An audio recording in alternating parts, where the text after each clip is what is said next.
O bakit, kuya? It's not good. Vigilante si alias Robin Hood. Hindi siya dapat iniidolo ng mga tao. Hindi siya masamang tao, kuya. Alam mo yon. Tinulungan ka pa nga para magligtas sa mga tao. Hindi pa rin tayo sigurado. Marami pang pwede mangyari. Let's go. Baka hanap tayo sa loob.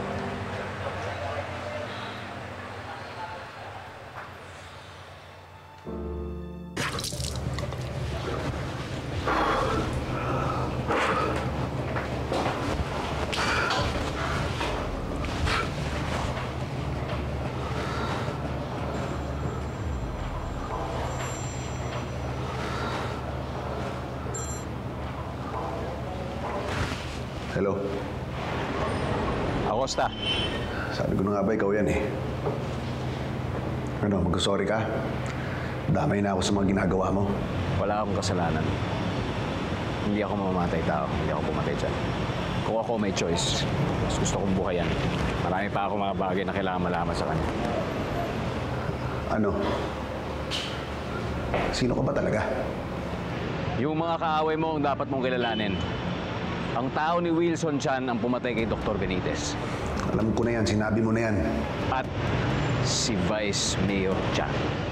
Si Sunglasses at Night, I believe that's Wilson Chang.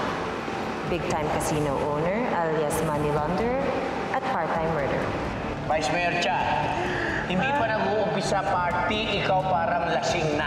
Oh, I'm having fun, Wilson. It's okay. Hindi ba party ito? Tama.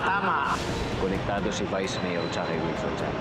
Nakita ko sila magkasama at nag-uusap sa launch party ng House of Ampere. Gusto mong maniwala ako sa'yo kaysa sa Vice Mayor ng bayan natin? Pwede mo i-test yung information na binigay ko sa'yo. Diskarte mo na kung paano.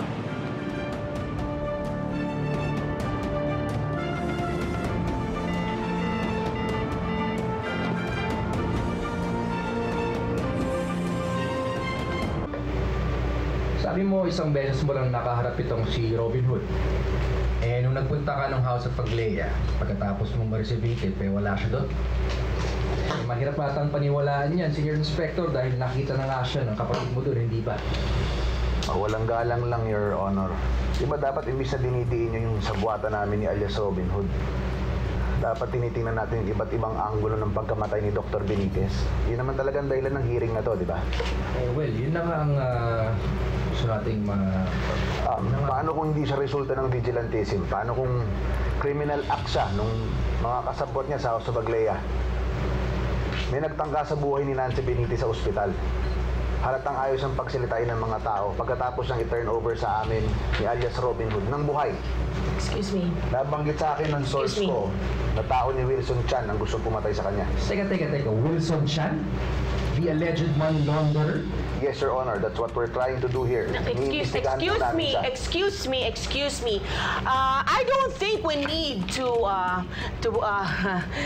give out the libelous claims, especially in front of the media officer, Acosta.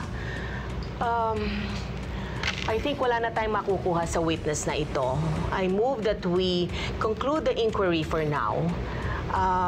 Let's just keep an eye on that alias Robin Hood character. Because anyway, I think nakakatulong naman siya sa atin ngayon. Pero, I know dadating din naman siguro ang araw na lalabas din ang kanyang agenda at doon natin malalaman kung siya nga ay kaaway o kaibigan ng syudad na ito. Sorry. Let it go. Para matapos na. Alright, in the meantime, the City Council recommends the suspension of Senior Inspector Daniel Acosta from service habang inimbestiga natin ang connection niya sa EGA or extrajudicial activities. Thank you.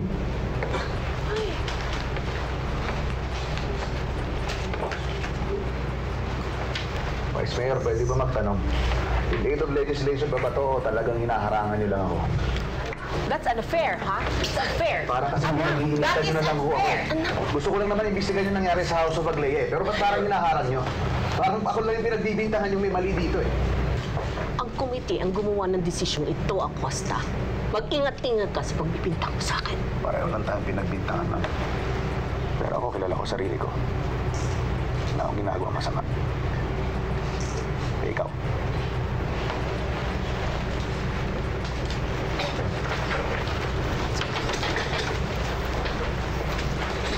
Madam Vice, gano'n po katotoo na hinaharang niyo po yung mga akusasyon niya? Totoo po ba na mga sinasabi ni Inspector Acosta? Ano po ba masasabi niyo kay Robin? Ito po bang vigilante si Robin? One question at a time, please.